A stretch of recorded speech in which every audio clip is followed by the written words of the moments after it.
live from the heart of the San Fernando Valley in Los Angeles, California, where it's chilly enough to make you question global warming. Welcome, ladies and gentlemen. It is the Cosmo Show.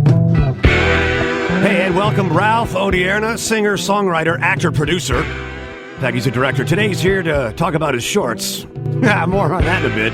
Brace yourself for a mixed bag of topical swag with a few points to ponder. Buckle up, ladies and gentlemen. It is the Cosmo Show. One of these nights, one of these crazy old nights, we're gonna find out, pretty mama, what turns on your lights. Well, it is that time of year, and I always get a little sentimental, a little nostalgic, and I question so many things about the end of the year. And Ralph, I've known you several years, 5-6 years, right? Do you ever get funky around this time of year? Not really. I'm not a big New Year's, end of year, what's going to happen next year type of guy. It's just not who I am. You're not the guy dancing on a couch with a confetti gun ready to go off at any moment? I can't stand New Year's Eve. Tell me why, because that's the path I'm about to take. I'm just telling you, I've been saying this probably since I'm 19 years of age. That is amateur night. And there are people that have never drank or never drank to excess except for that evening, and I just don't want to be around them. Don't you hate being around drunks? I do it 3 nights of the week. I don't need to do it on a special occasion. I've said it before. What guys like you and I do on a Tuesday rivals anybody else's New Year's Eve. Absolutely. All right. I'm an hour away from my first drink right now. Well, and I'll be there with you. It's interesting to see how people perceive the transition, the passing of one year and the birth of the next. And some people just simply cannot wait to shake off all the ugly events or the disappointments, the frustrations, the baggage of the previous year. And so we face this imaginary curtain, this doorway. It's really a turnstile, because once you pass through, there's really no going back. And everybody huddles and they set their New Year's resolutions. It's a good time, I suppose, to make some positive changes. Look, I went on a date with a gal that significantly younger than I am. And she said to me, she says, well, what would happen if my career would take off next year? Would you be jealous of my future?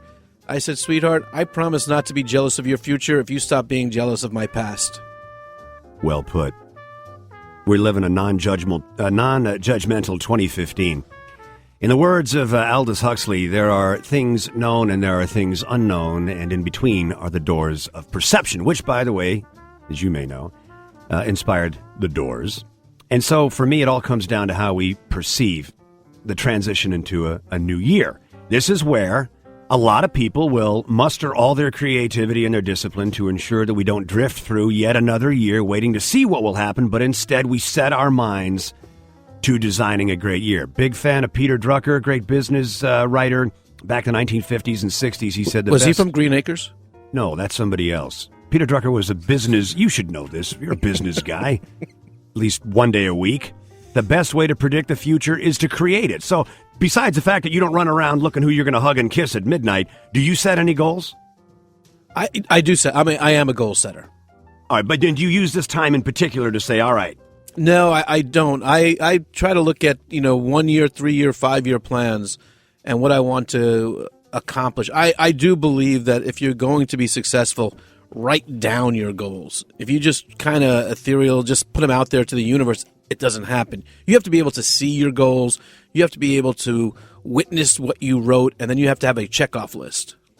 All right. What is your theory on sharing what you record with others? I think you should. Why? Look, Napoleon Hill once said, when 2 or more people get together and they discuss their goals, what they want to achieve, from their minds becomes a mastermind.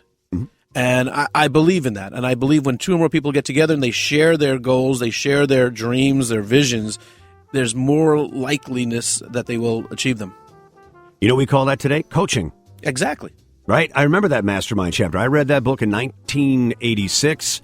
Those of you that don't know, Napoleon Hill was commissioned to write Think and Grow Rich because he was hanging around people like Rockefeller, Thomas Edison, and the like.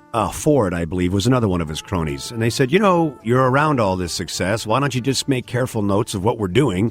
And that was one of his tactics, was to bring together really what we'd call crowdsourcing and get the best ideas from the best people. Because if you're on the planet X number of years, you only draw from your own self-experience. But if I turn it over to you guys here in the studio, well, I can double and triple my experience base. Absolutely. And when you have common experiences, I believe people learn more from failure than they learn from success. As long as you do something with the lesson, or else take it from me, you're destined to repeat it. Another night, same bar, oops. Exactly. I mean, I should learn when it starts to cut into my week and my month. Well, here's the theory.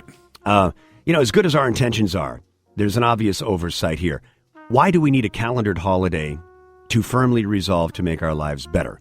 Right? Why not have a resolution for every season? That would enable us to recalibrate, get greater focus, and with a little more urgency, more frequently than once a year.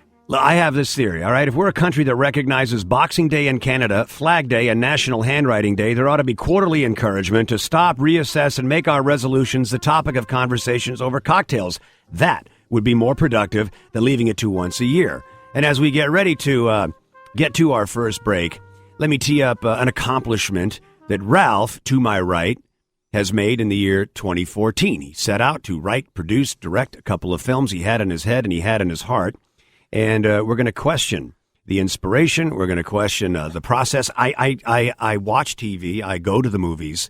But quite frankly, I know very little about the process. I've written, of course, The Player's Guide to Playing. You've all heard of that. Where can I get that book? It's on smashwords.com.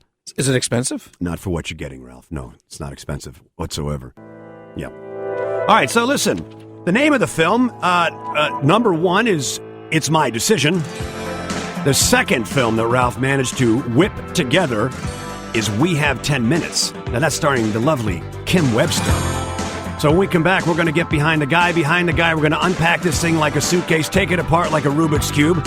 From the heart of the San Fernando Valley, right here in the City of Angels, the only place in the country where we throw in the weather and the house is free. No, we charge you for the weather and the house is free. But I am questioning global warming in a 51-degree afternoon here in Sherman Oaks where the 101 freeway bifurcates the 405. I am your host, Johnny Cosmo. We'll be back in a bit. The name of the show? That's The Cosmo Show.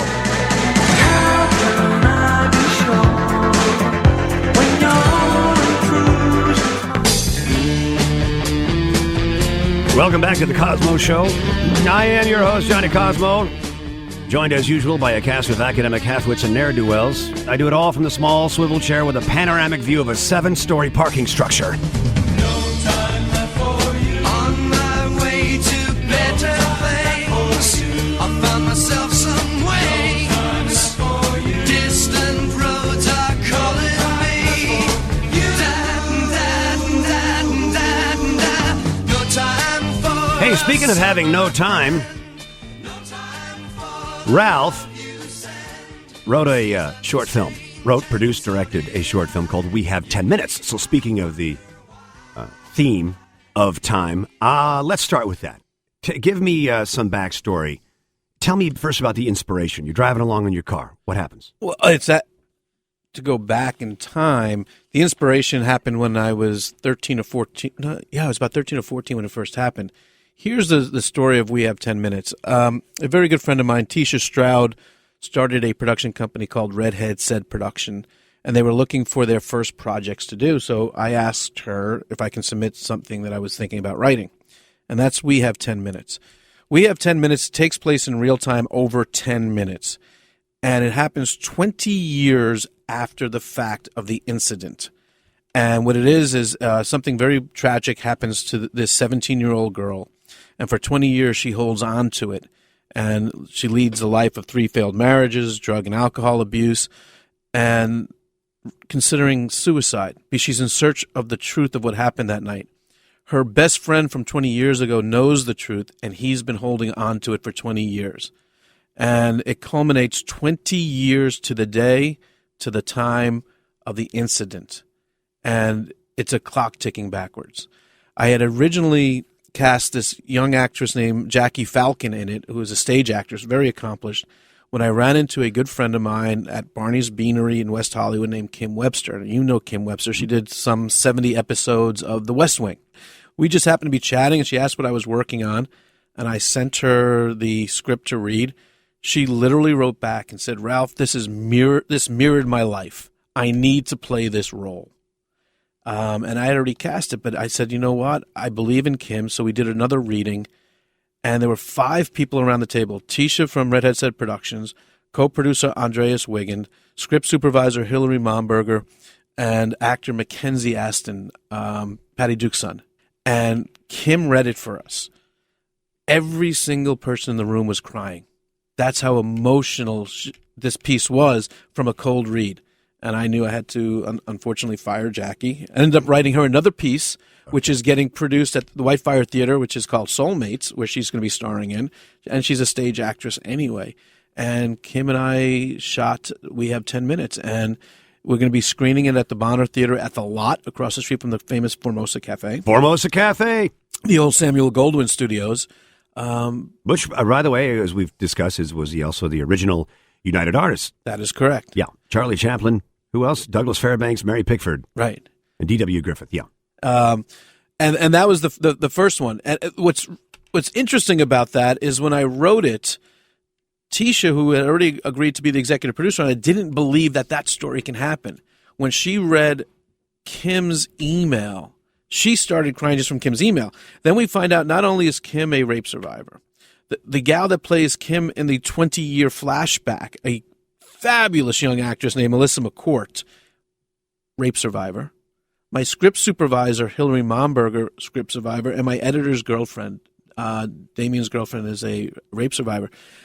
RAINN, RAINN.org, has decided to give us an endorsement. They're the largest nonprofit for sexual abuse against women, started by Tori Amos. This movie has taken on a life of its own, and especially it's timely. You look at Bill Cosby. You look at some of the. I know one of the Rolling Stones article ended up being false, but I wrote this film because I wanted women to know that they may hold on to what happened to them for years or decades. They may not come forward that night, the next night, a week after. It doesn't make their claim any less valid. Yeah, no, I would imagine closure, a catharsis, it's therapeutic. You mean are you suggesting that they reconnect with the perp? They have, no. As a matter of fact, this doesn't even deal with the assailants. Her best friend watched and ran away in We Have 10 Minutes. Her truth is, why did he leave her there? Okay. That's the truth. She wasn't even concerned about the assailants. And Kim said the same thing. In her life, she couldn't care less about the people that attacked her. Her best friend left the scene as well. Yeah, what is it? Martin Luther King, it's not what my enemies say, it's the silence of my friends. That's exactly right. Something along those lines, yeah. And that's the perspective I took this piece from. It wasn't what happened to her. It's the people that left her in her time of need. Okay, because you would expect an idiot to act like an idiot, but you would expect your friends to maybe bring a little something extra to the table. Exactly. Okay. Now, there's an interesting through line and metaphor in this. The metaphor for this, it takes place in a school playground on a teeter-totter. And if you're from New York, we would call that a seesaw. And the teeter-totter represents who is in control of the conversation. Is it the lead actress, Kim Webster? Is it her co-star, Bryant Boone, who plays Cal? And as they teeter-totter, it really adds suspension to the film. And that was the metaphor that I used. And it is interesting because it's counterintuitive. Typically, you'd believe the person on top is in control. Nope. Actually, they're the most vulnerable. They are the most vulnerable because if the person on the bottom gets off, they fall to the ground. Yeah, and there goes both your ankles. By the way, and have you read 50 Shades of Grey? No. Well, in a S&M relationship, the dominant is not the one in control. The submissive is. Because the submissive has the safe word.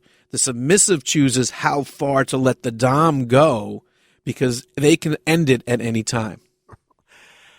Well, when I'm looking at the girl in a set of handcuffs and a gag ball, I'm not looking at really the one who's running the show, but maybe. She's got the safe word. All right. And once she issues the safe word, it's all over. All right, well, I guess I'll go with it. And by the way, takes two, like in a seesaw, takes two to tango. And by the way, any women out there that like that, you can catch me at Historic Ralph at Twitter. Oh, he's prospecting. All right, and so the movie obviously has its resolution. The process through which you manage the dialogue is on a seesaw, Right? and it's 20 years to the day to the moment. So she by the way, maybe I should know this because I was aware of when and how it was shot. Does she call this meeting? Yeah, she does. This is her judgment day. She's been planning this. She knew the day, the hour, the minute that she wanted this to happen. There's going to be a culmination. If the truth does not get exposed that night, someone's going to die. What do you think of that?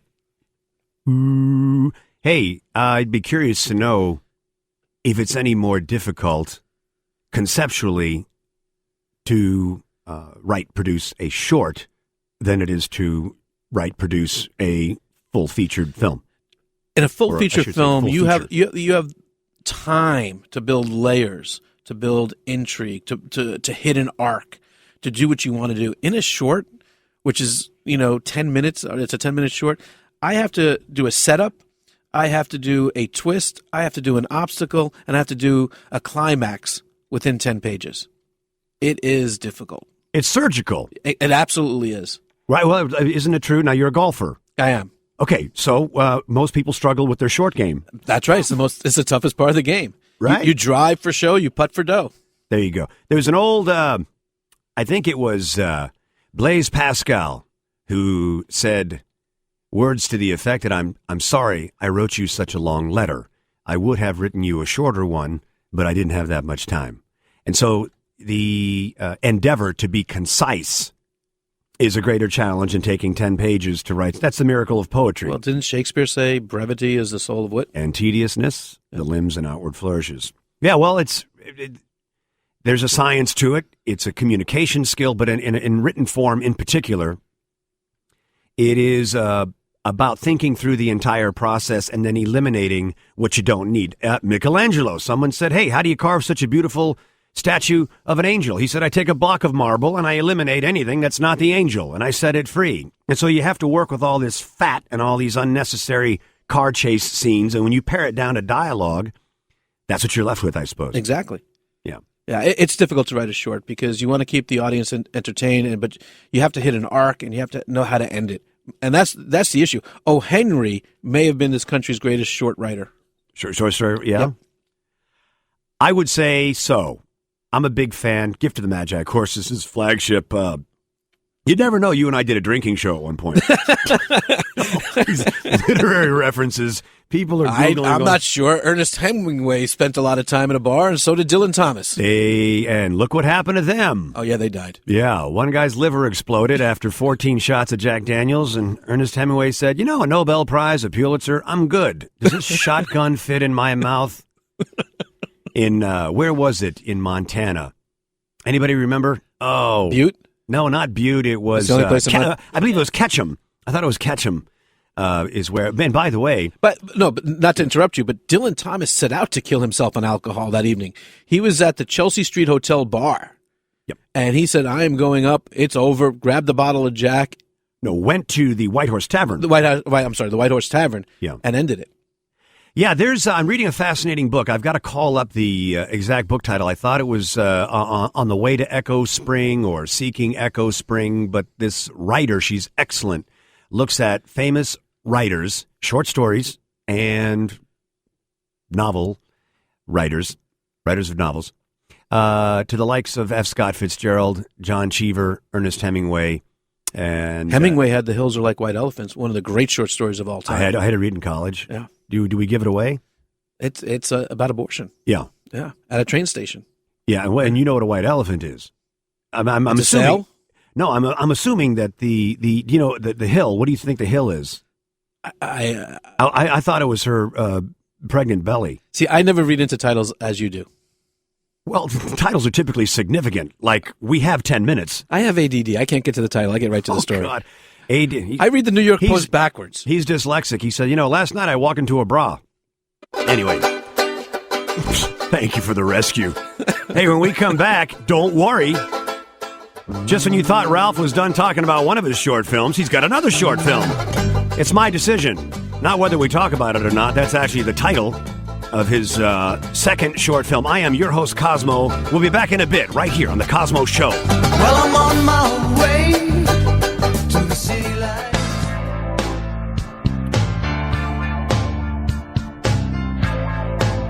Welcome back to The Cosmo Show. Hey, it's a mixed bag of topical swag with a few points to ponder. And I will chat about what you talk about day in and day out every time I'm here on The Cosmo Show. She was black as the night. Louis was whiter than white. We are with Ralph Odierna, writer, producer, director of It's My Decision. We have 10 minutes. Actually, It's My Decision was directed by Lydia Cornell. Correct. From Too Close for Comfort. From Too Close for Comfort. And when we just left here at the last break, we did leave you with a bit of a cliffhanger. Ralph had mentioned Ernest Hemingway's famous short story, Hills Like White Elephants, and I had thought that the hill was the pregnant woman and a white elephant. For those of you that don't know, I believe this is the deal, that it's like having an albino. Is there an albino animal that's cool to have? Like an albino snake? I guess. Or something. Okay. Well, a white elephant was a bit of a unique treat. The good news is you got it. The bad news is you got to take care of it. You got to feed it. You have to clean up after it. And I use the example of having a boat or a Ferrari. You've got to insure it. You've got to keep up after it. You got to repair it. And so I think that was the symbolism. Hills like white elephants. It's the good news, bad news thing. So being pregnant is good news, bad news? Do you think even married couples have the guy, or for that, the husband or the wife, have ever had mixed feelings about a pregnancy? I'm sure. Okay. Especially my mother. She was 17. Okay. Well, there are some who think, wow, we finally got the first two kids we do have sleeping through the night or off to school, and now we're ready for another round of infancy in the house. That could be, the definition of mixed feelings is when your mother-in-law drives off a cliff in a brand new Cadillac. On the one hand, but then again. So, did you not know that? Come on, phone. Well, you know what that is? I would call that maybe one of those wacky essential facts that no one needs to know. And Ralph here, who knows a lot about film and Hollywood lore. Thank you. I'm going to yell out a quote. You name the movie. Ready? I see dead people. Bruce Willis, H. Man Smalin. What's the name of that? I know the film. Oh, go ahead. Sixth Sense. Sixth Sense. But I knew the film. I just didn't see the title. I don't get into titles. Well, it's helpful since that's the answer. Are you ready? It's not your fault. It's not your fault. It's not your fault. I don't know. Good Will Hunting, Robin Williams. No, this, I didn't know this. I knew this. We all know this, but I didn't know this. Go ahead. Make my day. Magnum Force. Nope. That's how I goofed it up. The Rookies. Sudden Impact. Sudden Impact. Clint Eastwood, Sudden Impact. Ready? How about this? I'm walking here. Walking here. That's Al Pacino in Dog Day Afternoon. No, I delivered it like Al Pacino from Dog Day Afternoon. It is actually Midnight Cowboy. Oh. And who said it? Ratso Rizzo? Al Pacino. No. Ratso. Dustin Hoffman. Hey, by the way, folks, the first Academy Awards hosted at the Hollywood Roosevelt Hotel. Where, in what feature film did we first show a toilet? Seriously? Yeah. I never get serious. In 1960, the movie was Psycho. Oh. First African-American to win an Academy Award for Best Actor. Somebody has? Sidney Poitier. Lilies of the Field, 1963. Hey, who had the first star on Hollywood Boulevard? Charlie Chaplin. 1960, Joanne Woodward. And finally, the first film ever made based on a TV show. Miami Vice. Dragnet. I knew it was a cop show. Dragnet. Not bad. These are things I didn't know. They're essential facts that no one needs to know. But look at it this way. When you're walking around some holiday party with your eggnog... How does Joanne Woodward get the first star? I don't know. Ladies first? I guess. Oh, who do you think would deserve it? Charlie Chaplin. A Charlie Chaplin would be good. Hey, man, Marilyn Monroe? Well, Chaplin, though, was around 40 years before she would have been a contender. Look at it this way. He made multiple millions of dollars when movies were a nickel. Absolutely. Imagine that. I wish they were a nickel. And I heard another little Hey, interesting... by the way, as a drinker, you'll appreciate this. I went to that new theater in Westwood, iPick, and the seats were only $18, which is like $5 or $6 more than when you go somewhere else. But they lounge out, and there's a guy that brings you liquor. What do they charge for the drinks? $12. Come on. It was a Jack on the Rocks. If I go to a theater... Better been a good If I pay $18 for the ticket, that lounge chair that I'm in should come with a woman. I went to see The Gambler. It wasn't very good. No? No, it was flat. Flat in what regard? There was no real emotional roller coaster on it.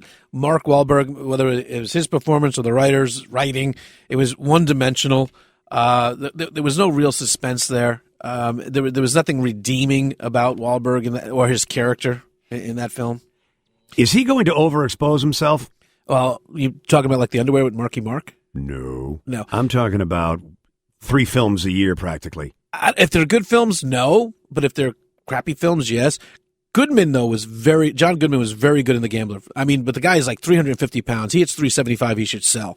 And he's in a towel. I mean, you can't get more disgusting than that. You know what? I've seen him. What was the other movie he was in where he was a very believable character actor? Oh, is that with the bowling kingpin? No, you mean Kingpin? Yeah. No. That's what I said. I don't. Donnie, you're out of your element. What was that? The Lebowski. The Lebowski, that's what Okay, the Big okay. Lebowski. Now we have movie quotes. Yeah. Funk. I like him as an actor. He's a good actor. Yeah, I mean, I never really get tired of him. He's more than just a guy who literally throws his weight around to get your attention. I think he brings something else to the I don't table. know if this is an essential fact you need to know or more trivia, but I met Bruce Willis years ago when he first started moonlighting. Before he started moonlighting, because he was bartending in New York City, and he said at the time his 2 roommates were John Goodman and Randy Quaid. Picture that 1-bedroom apartment on the Upper East Side. I was a big fan of Randy Quaid. And I really liked him best is your Christmas Vacation. Fantastic. And now he's on the run for the cops for not paying taxes or whatever. Is he still on the lam? Is he still moving around? Uh-huh. How do you hide a guy that size? Right? Isn't he 6'4", about 225 and a beard? Bury him in the backyard. Hey, Clark, if my dog jumps up and starts doing that old hump the leg trick, I just as soon you let him finish.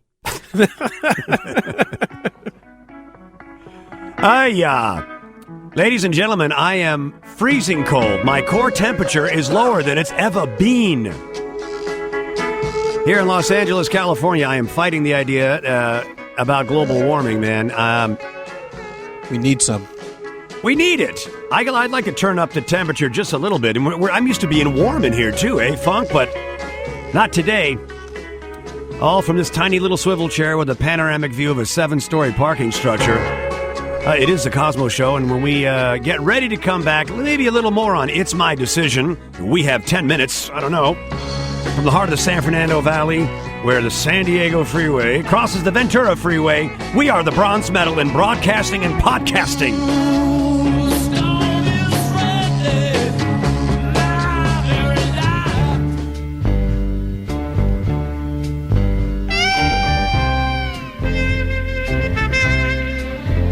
Welcome back to the Cosmo Show.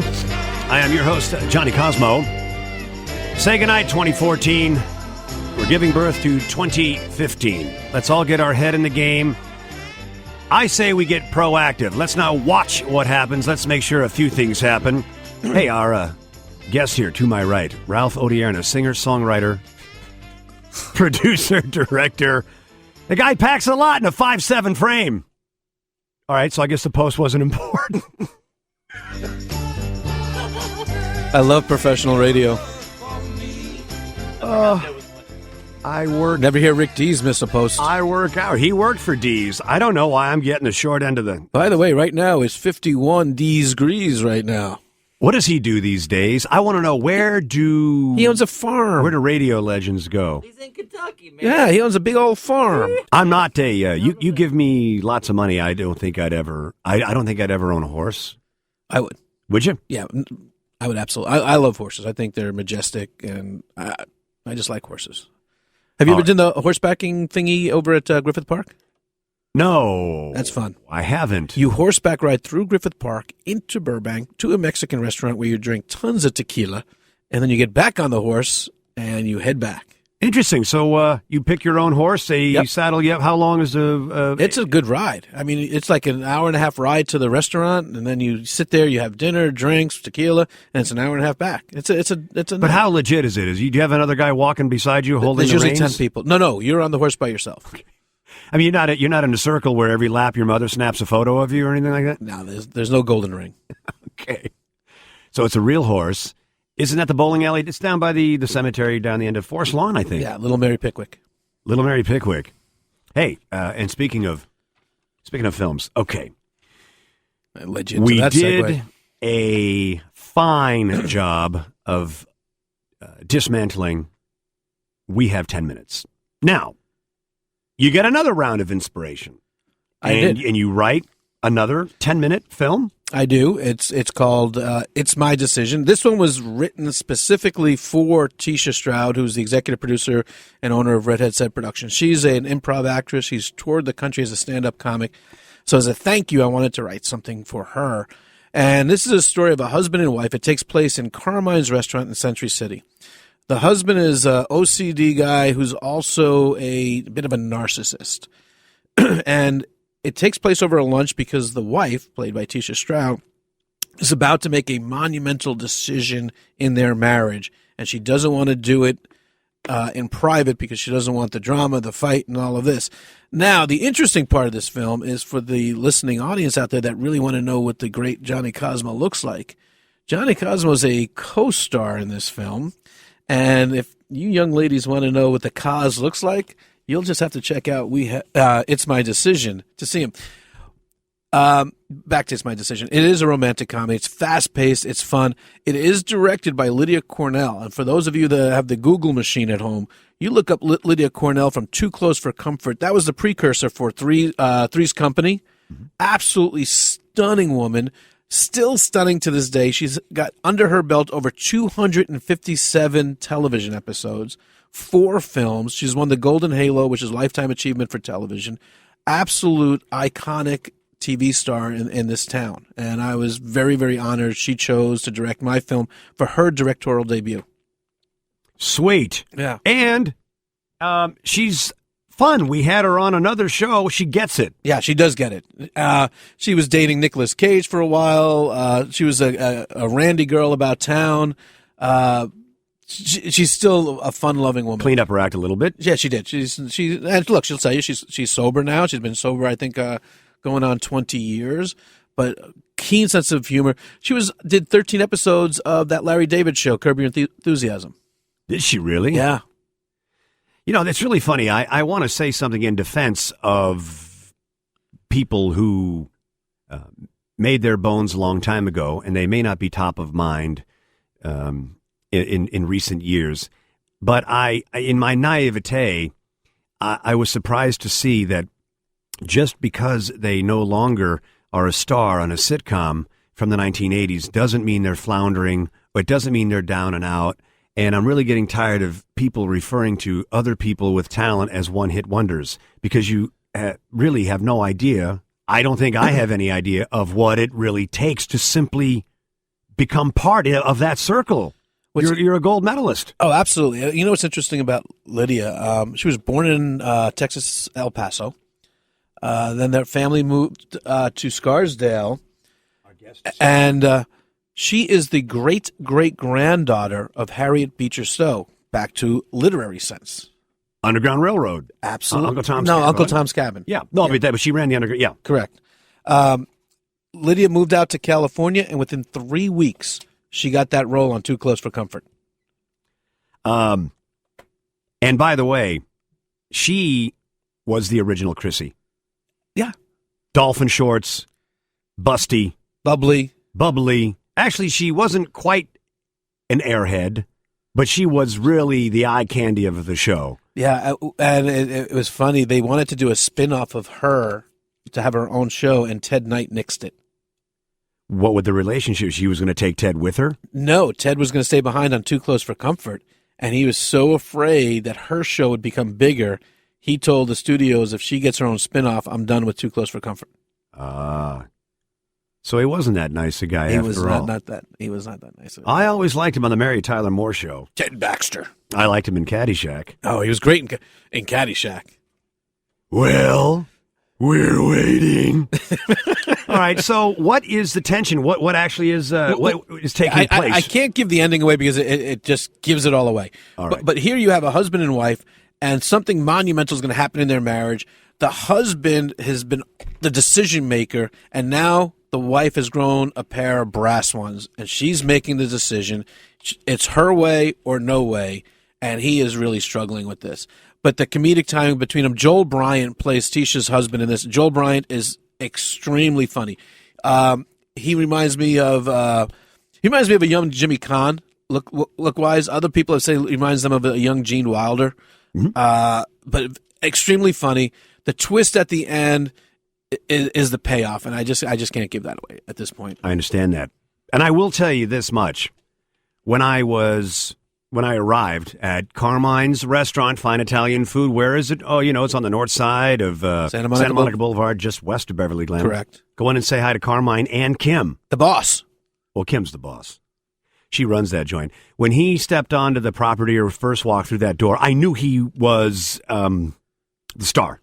Right. Something about his ways, he could be kind of nutty. He could be psycho. But there's something very comedic about him when he just walked in the room. Yeah, and it's funny because Tisha plays it a little bit deadpan because she's the one leading the show, and a lot of the funny is on Joel. His reactions of losing control, his reactions of maybe losing his wife, his reaction to having a Johnny Cosmo sitting behind him flirting with his wife while he's trying to have a serious conversation with his wife is all priceless. That was again, I don't want to say too much, but when I was getting off-screen encouragement from Tisha, she's got those eyes that look right through you and the wall behind you. Right. It was unsettling. That's when I started to sweat. They're like, no. Sexy it up. Really, and Lydia's yelling at me, dirty, just, lust, do it. And then Tisha sat in the chair and was winking and making hand gestures. And I'm telling you, I felt the sweat coming down my temple. I'd never felt that much pressure doing anything else in quite a while. I was unable to manage adrenaline. But it's also interesting having a Lydia Cornell direct the film. People that stop by to check out the filming. Erin Murphy, who played young Tabitha on Bewitched, she stopped by to watch the filming. Christine DeBelle from Meatballs stopped by to watch the filming, and to see these folks coming from the 60s and 70s and 80s on a film that I wrote, it was actually pretty cool. Yeah, and once again, just to circle back to something I'd mentioned about the perception or the assumption that just because you haven't seen people in quite a while means that they must really be struggling or not doing a whole hell of a lot. And I learned that back on the other radio show that we did.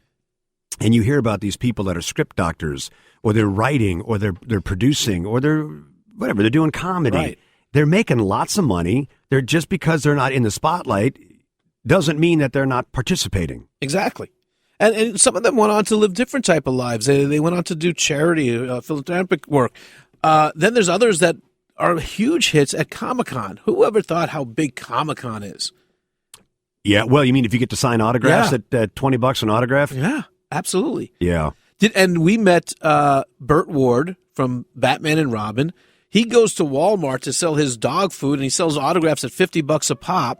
And he usually sells his autographs for $50 a pop, and he's signing between 100 and 150 a day when he's doing that. Not too shabby. No.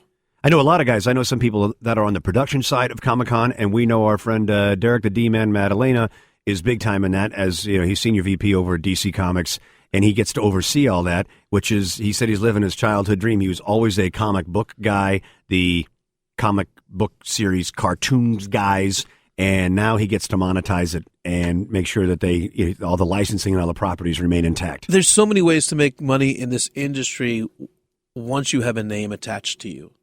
You know, and I feel, look, you always feel sympathy for those up and coming that are trying to get that name. But once you get a little recognition, and now with social media, with podcasts, with iTunes, with Facebook, with Twitter, these people stay in the public eye, and they can monetize their name. What has happened is the studio used to be the brand, and now the person is the brand. Yeah, and that must be nice, as you said, to maintain ownership of whatever it is that's making the buck. You know, you could be Sherwood Schwartz. He's got the mansion, and I think Gilligan was living in a one-bedroom in Northridge in his later years. By the way, little trivia for you. I read that Marianne from Gilligan's Island was the only person who had any kind of residual. Well, I know a guy that sat next to her on a plane. Me? Yeah. I did. Yeah, you did. I met her in Las Vegas. See how I know these things? By the way, she is bubbly. Another little thing, maybe she's more clever than we all give her credit for, but she got very tight with Natalie Schaefer, Mrs. Howell, and took care of her in her later years. Lovey. And I think she was in willed. That Brom accent Lovey had. By the way, that's called a mid-Atlantic accent. Do you know where Natalie Schaefer was from? Indiana. I believe Red Bank, New Jersey. Okay. That is a feigned aristocratic. William F. Buckley from Firing Line uses the same. What you're considering is a Democrat, and it's, of course, the Republicans. And you said you're from New York City, and you had a nice place in Connecticut. Where are you pulling this from? Ralphie, as we get ready to go, please tell us how people can find you, follow you, and appreciate your efforts here in films. You can find me on Twitter at Historic Ralph. You can find me on Facebook at Ralph Odierna. You can go to Redhead Said Productions on Facebook, and you can go to IMDb, look up We Have 10 Minutes or It's My Decision. You can find me there as well. Now, what was Tisha's? Redhead Said Productions. Redhead Said Productions. Shout out to Tisha, man. She took good care of me, that naughty girl. Now I sweat just for fun anyway. All right, listen, ladies and gentlemen, I am absolutely delighted that you took time out of your busy schedule to be here. It is the show before the show, the preface and the precursor to what I hope will be a great 2015. Listen, until next time, I'm reminding you, have fun, be responsible, take Uber, and I'll see you out on the town. It's Cosmo out. Happy New Year. I can't see where you coming from, but I know just what you running from. And what matters ain't the who's batters, but the ones who stop you falling from your letter when you feel like you're feeling now, and doing things just to please your crowd. When I love you like the way I love you, and I suffer, but I ain't gon' cut you, 'cause this ain't no place for no hero. This ain't no place for no better man. This ain't no place for no hero to call home. This ain't no place for no hero. This ain't no place for no better man. This ain't no place for no hero to call home.